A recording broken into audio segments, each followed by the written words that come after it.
Okay, today we'll be talking about the socialism with Chinese characteristics. And I think it will be at least 2 to 3 uh, sessions. And the first one will be about the relationship with history, how far back it will goes to. And then next week we'll look at the history after the Chinese reform opening. And then finally, the third week, we probably look at some of the things the Chinese government actually uh, do to support its claim that it is a socialism with Chinese characteristics. So we need to go right back to about 500 BC with Confucius. There is a chapter in Confucius dialect that talk about uh, the vision of the Chinese uh, utopia. And obviously, this is the original text. I will try to explain. What I will try to explain is the paragraph which is in red here. So don't mind about the what is on the screen for the time being. I will be doing a sentence by sentence translation of this, and then this is the full explanation of that in modern Chinese. So here this go. The first sentence talk about when the great way prevails, the world community is equally shared by all. So right from the start, it talk about the ultimate goal is a uh, shared communities. It talk about cooperation. And then the second sentence, you see I have a strike out part because I gathered the English translations from the website and I don't agree with the translation. So I cross it out and I will call it a moral. Um, the word is we will have to select somebody to govern or to lead. Then how to select? It doesn't say so. It only asks to select somebody who is moral and able. So these are two qualities. Have to be at the same time, not only one quality, has to be two qualities. It has to be a moral person and it has to be a able person in order to chosen uh, to lead. And then to do that, then you will have to do two things. Mutual confidence. That means when you say something, you really will do something. Trustworthiness. And then the second is cultivate a good neighborhood so that you are not in disagreement with with the people around you. When that is done, when that's achieved, then people will regard other uh, other people parents as their own parents, and they will also treat other children as their own children. For the aged, they will be looked after. For the young or the adults, then they will have something useful to do, full employment, and the young will be able to grow up. Grow up here has a double meaning here. One meaning is of course uh, grow up. The other meaning also means acquiring new skills, uh, becoming becoming an adult. The process of acquiring knowledge and acquiring social skills. For those widows and widowers, the orphans, the old, and the childless, as well as the sick and disabled, will be taken care of. Men will have their proper roles. That means they will be doing things appropriate for their abilities in the community. And the women will have a place to go home. That means they also will have their own place as well. And then when you see something lying on the ground, you will hate to see something worthwhile being laid there, not being used, but you won't want to keep it as your own. So if somebody left something there and you know somebody might pick it up, nobody is going to take it away. But if something is there, then you don't want to waste it, and then you will use it, but not necessarily for your own use. And then when the government call for some task to be done, then everybody will contribute to do it, because they will hate not to exert their own effort, and this effort is not necessarily devoted to their own. That means the whole idea is a very much a community approach. When that is happening, then there will be no evil schemes. There will be no robbers, thefts, and other lawless elements, because everybody will be trustworthy. They will be living in harmony with other people. So if because of that, when you go out, you don't need to close your door. And when that is achieved, then it is called the age of great harmony. So that is the Chinese ultimate utopia. We see utopia is very much socialism, isn't it? We look after the poor, we look after the disabled, we make sure the elderly and the young, etc., are being looked after. People have their own roles in the society. Talking about a society where people are trustworthy and they have good relationship with their neighbors and so forth. This is the Chinese utopia. So obviously, some people say the Chinese Communist Party has only 70 years of existence, 70 something years. It is a young country, but at the meantime, it has a long history to depend on. This is part of the ideas behind all this socialism with Chinese characteristics, because it's stemmed right back to Confucianism, the Confucius idea of Confucius.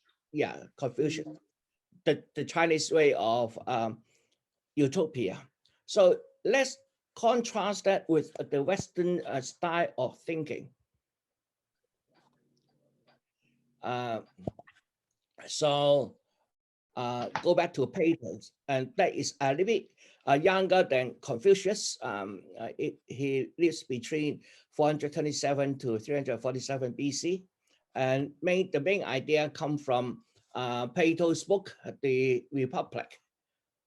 We see the cover of the book here. Let me open that up a little bit. So, yeah. So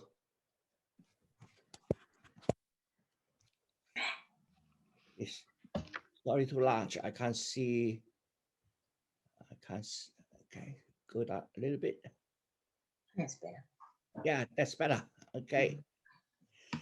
That's the first thing. The Republic does address the danger that power will corrupt. The whole idea from Plato is about the corruption and the people who has power, and Plato addressed that. At its core, it is actually a deeper insight that it is not the power itself, it's the desire for power that corrupts. And more than that, also destroys. It destroys people who are in a never-ending pursuit of power, undermine their psychological health. And it destroys politics as rulers desiring power for self-gratification, undermine political unity. Yet, while the desire for power is dangerous, the use of power is necessary. So we have to make a distinction between the power and the desire of power. If all but a very few rare individuals who are to be able to achieve the stable order in their souls, which gives happiness, and in their polities, which gives unity. So again, Plato is very much with the concept of uniting the people together under the government. So this is quite similar to the Chinese versions at the same time, because Chinese emphasize on harmony with living with each other. It's kind of cooperation. And Plato's here is also looking for cooperation, how to maintain a united front for all the people. And he also recognized the desire of power can corrupt. Uh, he resolved this contradiction Conundrum. by imagining a new city governed by a rare breed of philosophers. Now, even in Chinese, we talk about governed or lead by a group of people who are able and moral. Here, Plato looks for philosophers who, not wishing power for their own purposes, can use it to check and control the desire for it in their subjects. Again, uh, a little bit slightly different approach. We are looking for some unique quality for the leaders. This quality is somebody who doesn't wish power, have no desire for power, but because of that, they can use it to control the desire for power by other people. These philosophers are not only reluctant rulers, they are also capable of gaining knowledge of what is good. Again, here um, in the West is a lot about philosophy rather than the actual ability to organize, actual ability to convince people. It's more about the seeking of knowledge as opposed to the mere opinions and self-serving conventions that ordinary rulers value. So this will be the ideal situation with Plato. Some some thinkers, basically, some thinkers who will be able to continue gain knowledge, continue to look for what is good, and then they themselves do has no desire of power. And because they don't have the desire of power, they can use it to control the desire of power for other people. Why was the desire of power and its dangers for both the individuals and societies so evidently pressed a concern for Plato when he wrote the Republic in about 375 BC? Some 30 years earlier, his city-state, Athens, the greatest democracy in the ancient Greek world, had lost a catastrophic war to its rival, the militaristic oligarchy Sparta. In the aftermath of the defeats in 404 BC, the Athenian democracy suffered a oligarchy coup supported by Sparta, who brought the contest between democracy and oligarchy from a matter of foreign affairs to one of the pressing domestic concern. In that aftermath, in 399 BC, the restored democracy executed Plato's teacher, Socrates. This terrible train of events lead Plato to conclude that neither democracy or oligarchy or any other existing order would achieve happiness or political stability for its citizens, because all of them were founded on the inherently corrupting desire of power.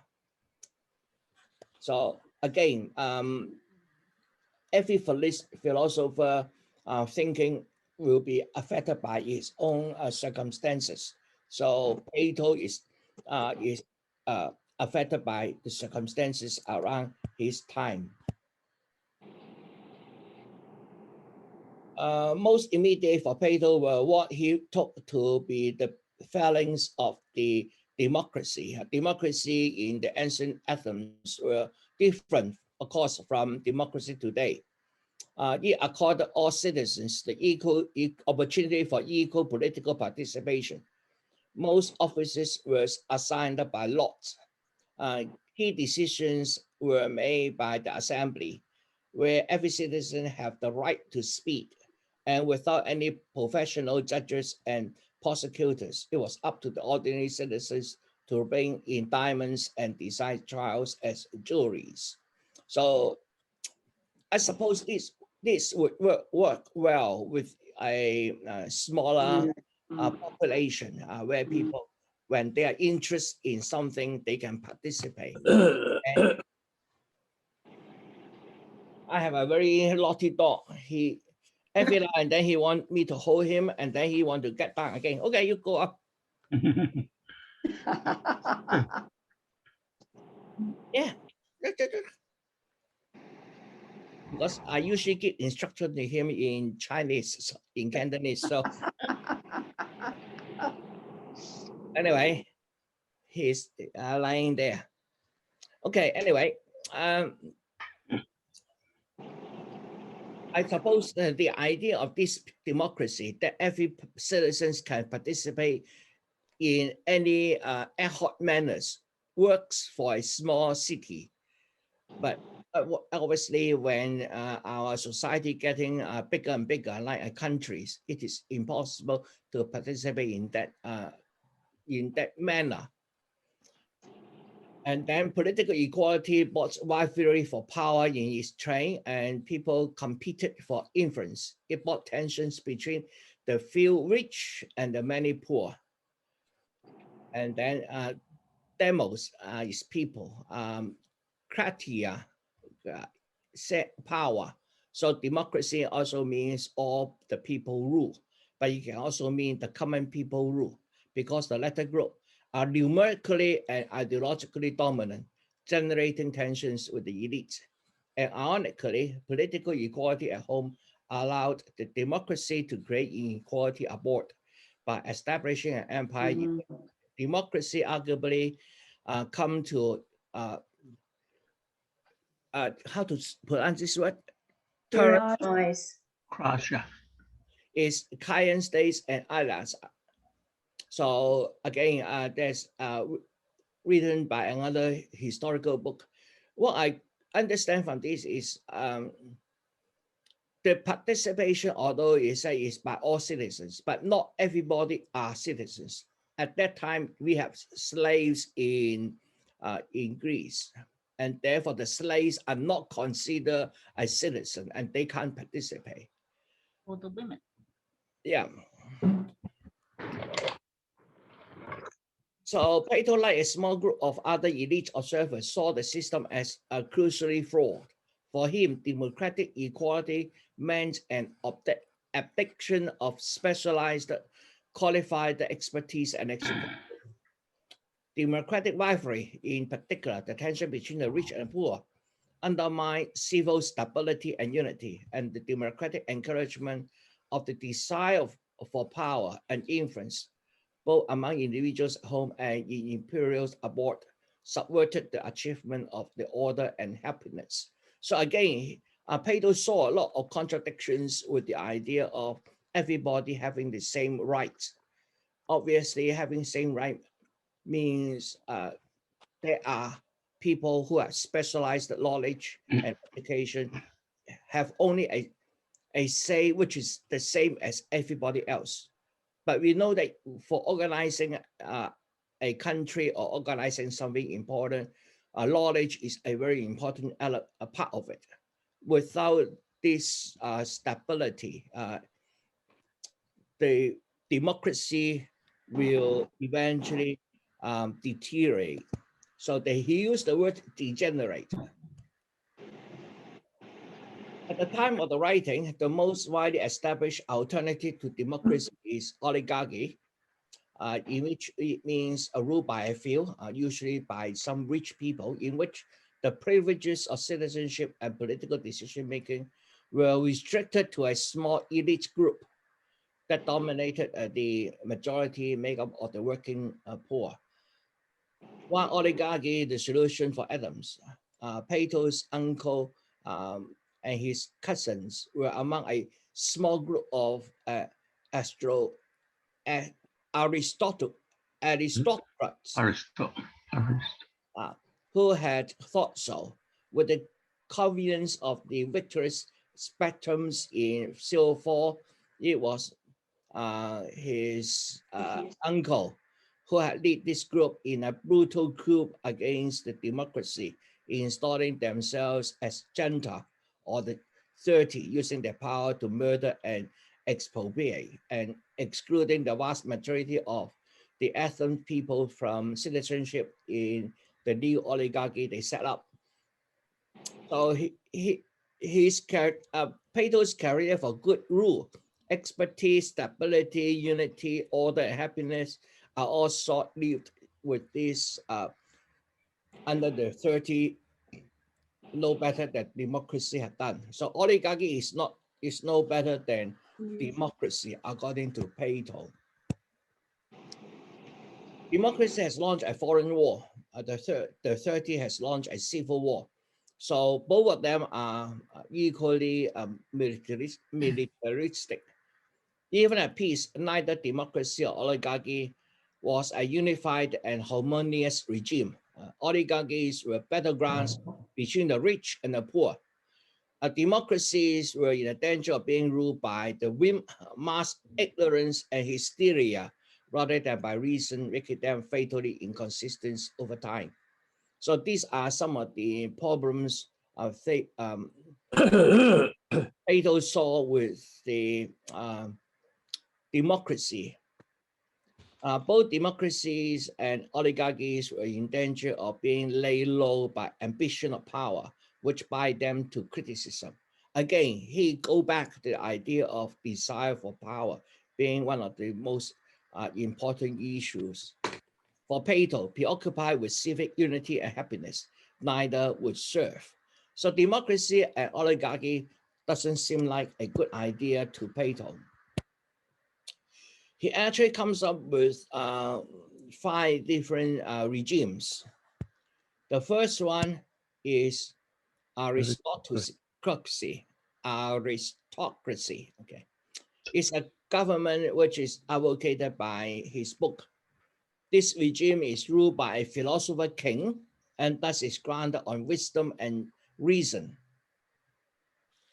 The aristocratic state that Plato idealized is composed of 3 classy-like parts: the ruling class, made up of the aforementioned philosopher king; the auxiliary class of the ruling class, made up of soldiers, and whose job is the state is to force on the majority the order established by the philosophers, and the majority of the people, the rest, who, in contrast to the first 2 classes, are allowed to own property, produce goods themselves, but are also obliged to sustain with their own activities their rulers impose on them, who are forbidden from owning property in order to preclude the policy they undertake be tainted by personal interests.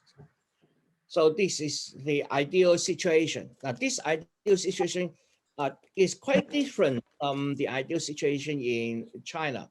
China doesn't talk about the caste system.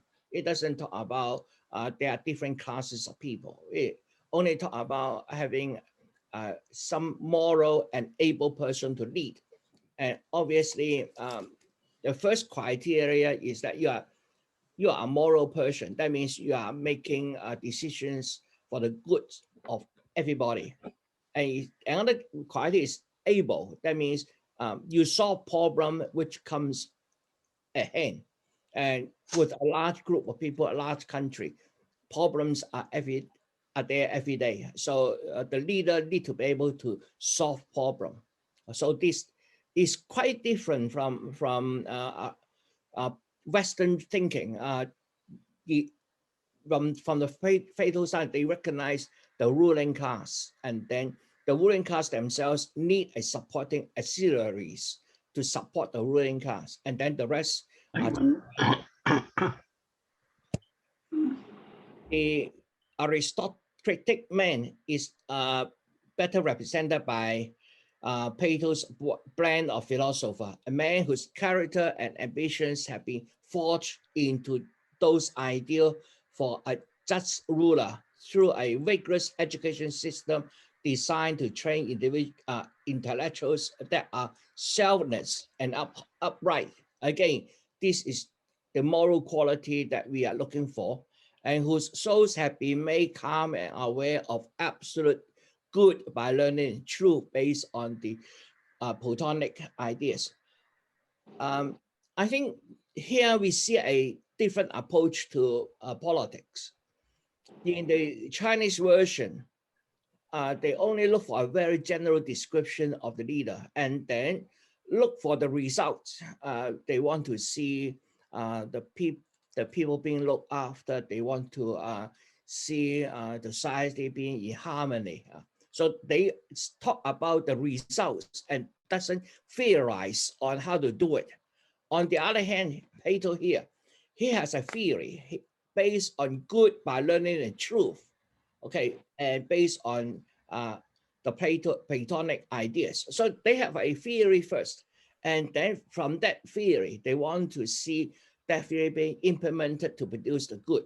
So again, looking at this, I would say the two ideas are moving from opposite direction. One is from a theoretical direction with some ideals, and then looking at how to get the ideal into real politics, into everybody's life. On the other hand, for the Chinese, they don't have an ideal. They don't look for what kind of people is really suitable for leaders. They only talk about the leaders need to be moral and able. So presumably, the leaders may change when the problem at hand is different. And then we look at the results of the of that ruling, and we want to look at find that the people are being looked after, the old, the sick, etc. are all so they are approaching the same thing in two different directions. Plato envisages for this philosopher a disposition and ability that makes him the ideal governor of any state precisely because his soul knows the idea of the good. So looking for that is assuming there is a something good, and then we're looking for somebody who matches this good, which is the metaphysical origin of all that is good, including happiness itself. Wealth, fame, and power are just shadows of the good and provide only hollow and fleeting satisfaction. It's only the knowledge of the good itself that gives man enduring real happiness. So it's very idealized. It has to have a concept of what is good, and then you practice this. Thus, philosopher who is exposed to metaphysical contemplation is not tempted to abuse his power in his pursuit of material goods, and his state policies are therefore dedicated to establishing only the good in the state, not his personal interests. Again, personal interest becomes a contradiction. Somebody is in power. How can you make sure this person doesn't use his power to enrich his own personal interests? Then come a degeneration, the theocracy. Is that pronounced theocracy? Democracy. Democracy. Degenerate into democracy. Okay, whatever that pronounced, due to Oh. miscalculation on the part of its governing class. If we make a mistake, miscalculation, the next generation of guardians and auxiliaries will include persons of an inferior nature. Okay, it's not as good as those because of a miscalculation. So the power is transferred to a lesser group of people. Since in the government there will be present people of inferior nature, it's common nature among a large group of people. There will be people better. There will be people of middle ability, and there will be people with lesser ability, and so forth. Inclined not just to cultivate virtues, but also producing wealth. A change in the constitution of the Aristotelic city is eventually work, and its education system, which used to introduce the high classes into a purely rational, selfless political theory, is altered so that it becomes permissible for the current state leaders to pursue their individual interests. Now, again, come back to these self-interest and the desire for power. However, under this state does not completely break away from the characteristics of aristocracy. And for Plato, this regime is a combination of good and bad features. I think most society in its most ideal form will be in this day. I don't think there will be any society which will be as ideal as aristocracy. In a Timo, Timo, crazy in choosing its leaders is inclining rather to a more high spirit and simple-minded, who are better suited for war because they are looking for a much shorter rewards. The governors of timocracy, crazy, value power, which they seek to maintain primarily by means of military conquest and the acquisition of honors rather than the intellectual means. So Plato categorized this as a mixture of the elements of two different regimes. Just like leaders of Plato's aristocracy, democracy governors will apply great effort in gymnastics, maintaining health of the body, and the art of war. Again, strength is very important, as well as the virtue that pretends to them of that courage.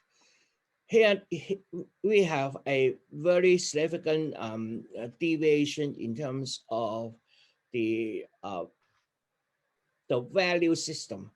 Obviously, in this, I read as Congress or expanding your country or by conquering other people as a major way of maintaining a stable society within yourself. Whereas in China, that idea of conquering other countries has long been forgotten. It's no longer in the philosophy. The philosophy has already looked inwards about building a society which will sustain itself rather than by expansion. So again, in Plato's time, under that rule, the idea of a war for expanding the country is now almost into the politics.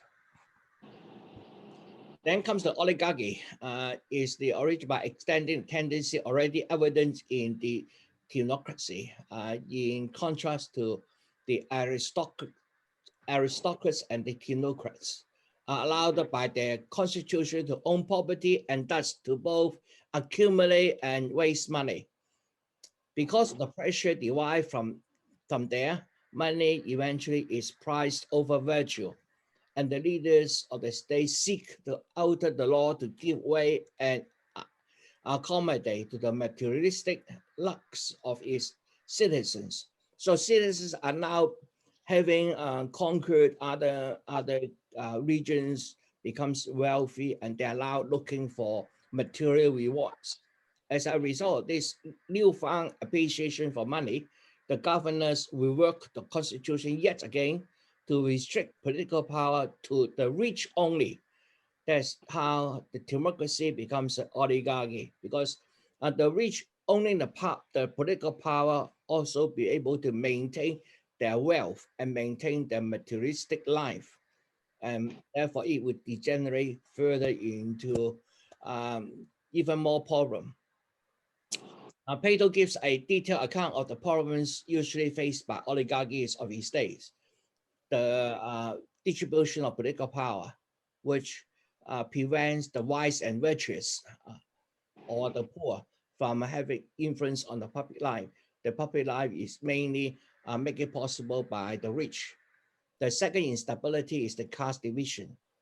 I think we will understand that when people are divided into different classes, then you need a way to convince the lower class people to remain there without rebelling.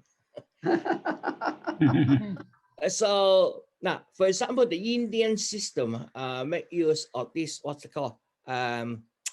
Reborn afterlife. what's that called? Reincarnation. Yeah. Reincarnation.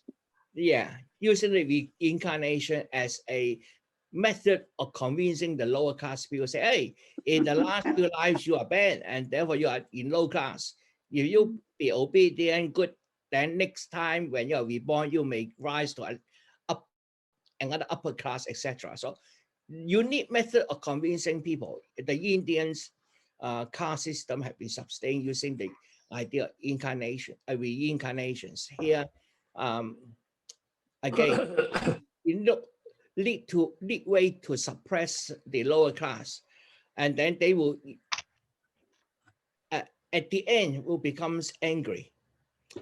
And then when there are poor performance in the military campaigns, the oligarchy will usually do poorly in military campaigns because the rich who are few will make a small army and they are afraid to give weapons to the majority due to of a revolution. And that was a very interesting issue have to be solved by the emperor in China as well.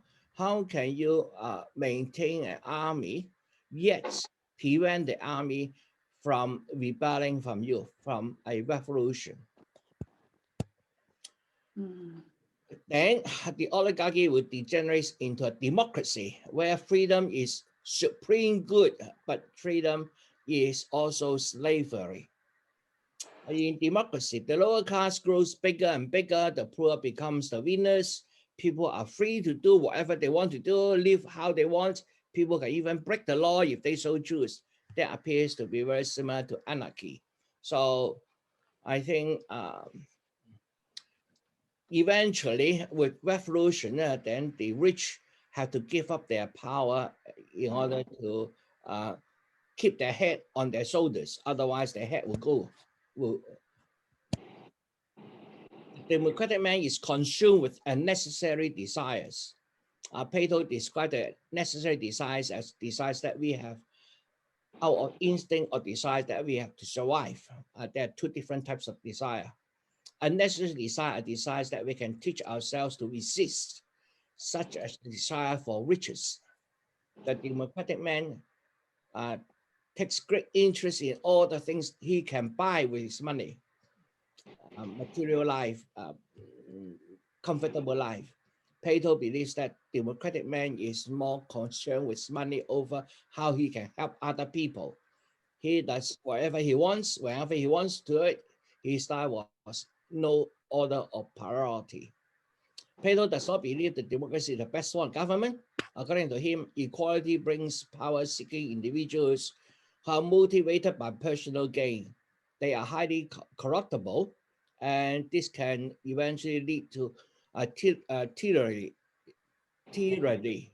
This sort of government is unstable, elects leaders with proper skills and morals without able and virtuous leaders. Again, here come the ideas of the Chinese. We look for able and virtuous leaders who come and go, and it's not a good form of government. He sees democracy as dangerous as it motivates the poor against the wealthy rulers. It prioritizes wealth and property accumulation. Then go to the worst part of it is the tyranny. Tyranny. Okay. Tyranny. Okay, thank you. Tyranny when no one has discipline in society exists in chaos. Democracy is taken over by longing for freedom. Power must be seized to maintain order. A champion will come along and experience power, which will cause him to become a tyrant. The people will start to hate him and eventually try to remove him, but will realize they are not able to. So becomes a tyrant. Tyrant man is the son of the democratic man. He is the worst form of man due to his being the most unjust and thus furthest removed from any joy of the true kind. He is consumed by lawless desires, which cause him to do many terrible things, such as murdering and plundering. He comes closest to complete lawlessness. the idea of moderation does not exist to him. He is consumed by the basest pleasures in life, and being granted these pleasures at a whim destroy the type of pleasure only attainable through knowing pain. He spends all his money and becomes poor, and a tyrant will steal and conquer to satiate his desires, but will eventually overreach and force unto himself a fear of those around him, effectively limiting his own freedom. The tyrant always runs the risk of being killed in revenge for all the unjust thing he had done. He becomes afraid to leave his own home and becomes trapped inside. Therefore, his lawlessness lead to his own self-imprisonment. Plato further expand upon the unjust that leads to misery in the tyranny for the voice of Socrates. When he illustrates so after values of three sorts. Wisdom and reason are the highest and most just caliber for purity, for they allow men to experience and understand the fruits of other values while being good to, in themselves. Below wisdom and reason is the pursuit of honor, and below that are the basest desires of men, who's sensate by substances and courtesans. This basis desire grant the least joy because of their attachment to pain. That is, they are only joyful when not taken for granted. And at the case of the tyrant who has the power to seize what he wants, those desires will always be satisfied and thus never truly satisfied. He also talked about these cycles. Cycles is another Greek term. Today we spell it as CYCLE, and those days were cycles is spelled K. Again, these have different concepts. Different people come along and think about these the five regimes of Plato's into a different conception. Aristotle write about the cycle of government in his own politics. He believes the cycle begins with monarchy and the end is anarchy. Monarchy of a ruling king, and then eventually becomes a deteriorate into a chaos. All philosophers believe that this cycling is harmful. The transition will often be accompanied by violence and turmoil, and a good part of the cycle will be spent with degenerate forms of government. Another one, Polybius. Most developed version of cycle. It rotates through the three basic forms of government: democracy, aristocracy, and monarchy. I think that is what happened in Rome. Rome begins as a democracy and eventually becomes a Roman Empire, a monarchy. And the three different forms of each government further subdivide into smaller versions. Originally, society is in a autocracy. The strongest figure emerges and set up into a monarchy, and the monarch's descendants who lack virtue because of their family power becomes depots, and monarchy degenerates into a tyranny. And then because of this, they are overthrown, and then will set up an aristocracy, and then they go through the cycle again. I think there is also a significance in China. China got through a different dynasty, basically in the same sequence.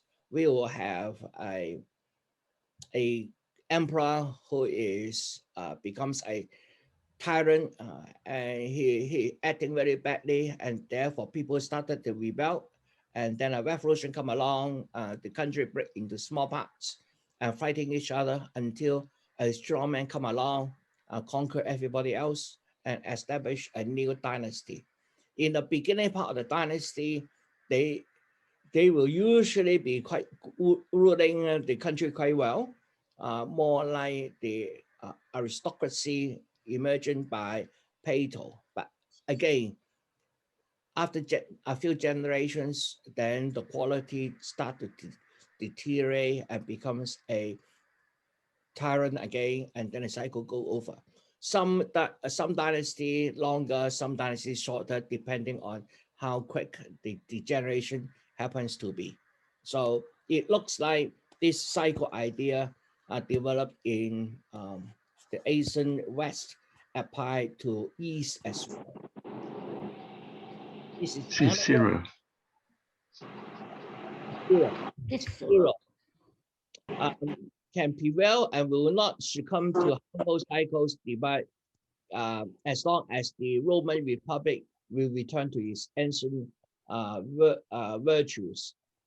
The Rome started as a Rome in the current Rome city as a democracy, expanded, becomes a republic, and then becomes a Roman Empire. And then from there onwards, it disappeared from history. Another one, Machiavelli, writing during the Renaissance, appears to have adopted the Polybius version of cycle. Again, cycle is a very important idea. So I will stop here, and then we'll have a bit discussion. And next time we'll talk about the Chinese philosophy after reform and opening, so that we have a better understanding how all these ideas relate together into the current idea. So anyone would like to start any discussion?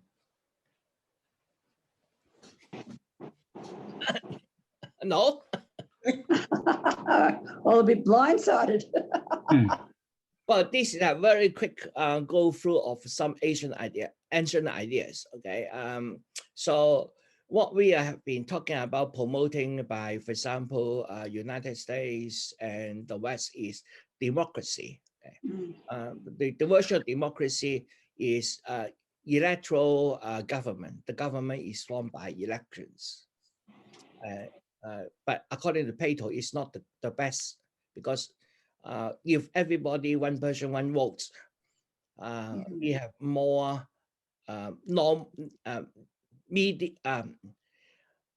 average person than good person.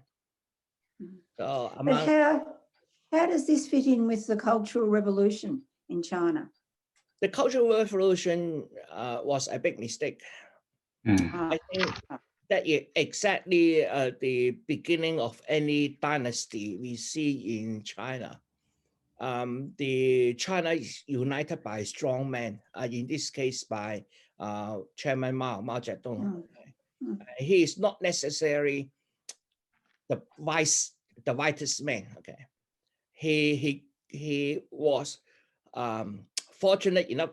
Now, history has a lot of element about the time. At the right time, doing the right thing, accumulate and form. And because at that time, China was very weak, and the Sino-Japanese War has almost drained out all the resources of the Republic of China at that time. And obviously, under Chiang Kai-shek, the Kuomintang KMT is not the most uncorrupt government. It is very corrupt. And given that, first of all, he is a strong man, he is more interested in his own power. That's one aspect of it. The other part is he also needs to gather around him a group of wealthy men to support the war with Japan. So I think the corruption there is very significant.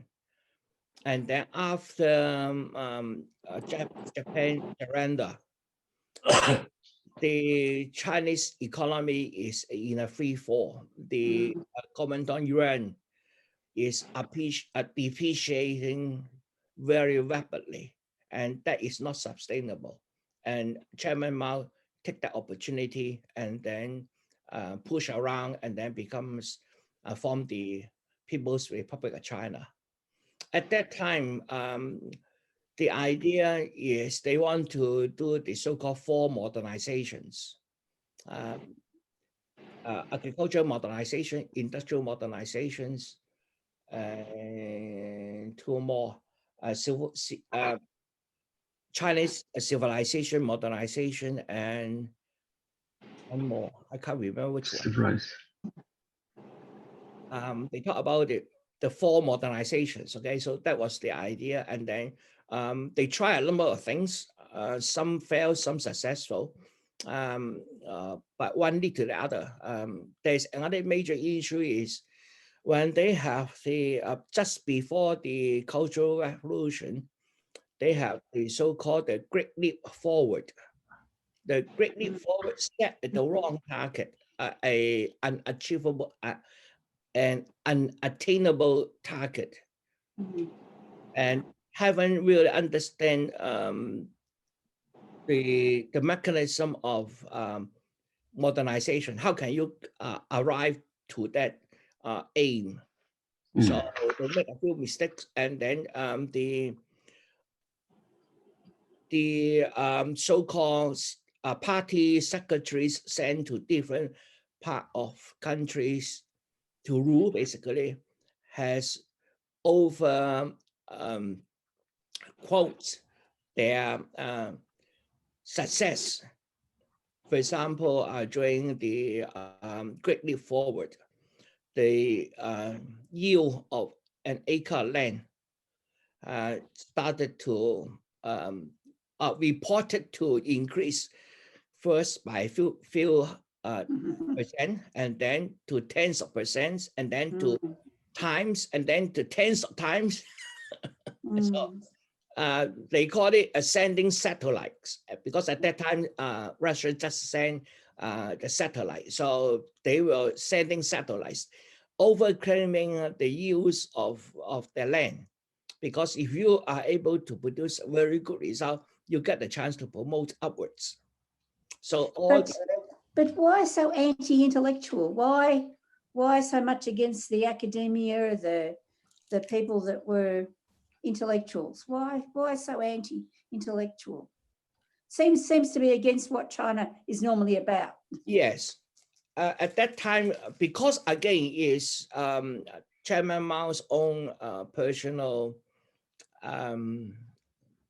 I think he's personal, because now a simple idea is when the majority is dumb, you can rule easily. And the other problem is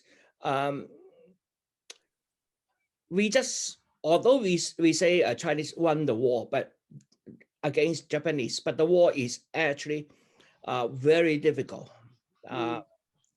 Over 30 million Chinese died during the war, and that is only counting the military. The civilian death, it will be many times over. So China suffered a huge loss, and there is a tendency during this time not to trust your own civilization. You have doubts about your all the past, why we are so weak, why we cannot compete. You have a serious doubt. So the Mao is very much subscribed to the Marxist idea, and he started to think, okay, in that case, we get rid of all the worst part of China, and then we start anew. Want to clean the slate, so to speak, and therefore it has a huge amount of anti-intellectual. The anti-intellectual, in other ways, to secure his control of the country, because again, ruling a country need smart people. When you have people smarter than yourselves, what do? You send them to re-education camp so that they can't be smarter than you. I think that is part of the reason. And I will attribute this very much to Chairman Mao. So China get into this chaos and can't get out until he's dead. So by 1976, Mao died. Then Deng Xiaoping again regained power. And then from there, he actually looked very deeply back to the Chinese culture and say, what we have done is wrong. Too much emphasis on the tension between classes. Mao using the tension between classes as a way of consolidating its own power. So Deng started to, there's another episode which is not quite described in public domain, is the need of survival. That during Cultural Revolution, almost everything is destroyed, including production. So a lot of villages had gone through the Great Famine about 10 years ago, and then they are on the brink of another big famine. So some villagers started to say, well, we are going to die under the current situation. Let's get all our agricultural tools back, and then we farm our own crops to survive. So a little village started to take all the things which had accumulated into the community organization, and then take it back into their own, and then they started there, and then this little village survived. They were on the brink of famine, but they survived. And then Deng Xiaoping look at it and say, hey, don't criminalize this group, although they are taking the government's property into their own hand, take it back, because at the end, the so-called government properties were taken from these people. Now, when they take it back, they seem to be able to restart the production. So out of this necessity, Deng Xiaoping allowed this to continue. So when he has a blind eye on this, all other villagers see that, hey, that village disassembled the big communism, and they take the things back, and then they survive. And we are in the same situation. We also want to survive. So different groups starting up like this into pockets in China where they disassemble the original big community and then taking all the tools back into their own hand and started cultivating little hands. And then Deng Xiaoping recognized that is a good way to liberate the motivation to work and to liberate the productivity. Then he would say, okay, now everybody, you have your own responsibilities for your own survival on this area.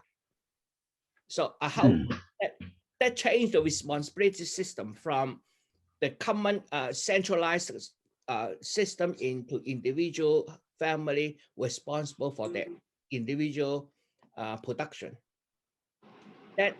And then coupled with a little bit opening at that time about let somebody get rich first, because some theoretical political scientists started talking about you want to get profits, get wealth for a country. Again, that's come from Marxism. You have the land as a resource, you need a capital, you need machinery, which is linked to capital, and then you need skills, technology, and then you need people. So from looking at that, what China has, land, yes, China has it. People, yes, China has it. But what about technology? No, we don't have it. Machinery, we don't have it. People, yes, we have it. So out of that, we lack two things. We don't have technology and capital. What do? Okay, try to make use of the strength you have together, the technology and the capital. So with that theoretical understanding, then Deng Xiaoping implemented the open and reform and say, okay, let's start it in a region as a special economic zone, which is Shenzhen, and test it there. The reason why they choose Shenzhen is, first of all, it is a very small village, but a lot of land nearby. So land is not an issue. You can have land. And next to it, we have Hong Kong. Hong Kong at that time is still industrial base. There's a lot of industrial production. And then it's also have a lot of wealth already accumulated over time.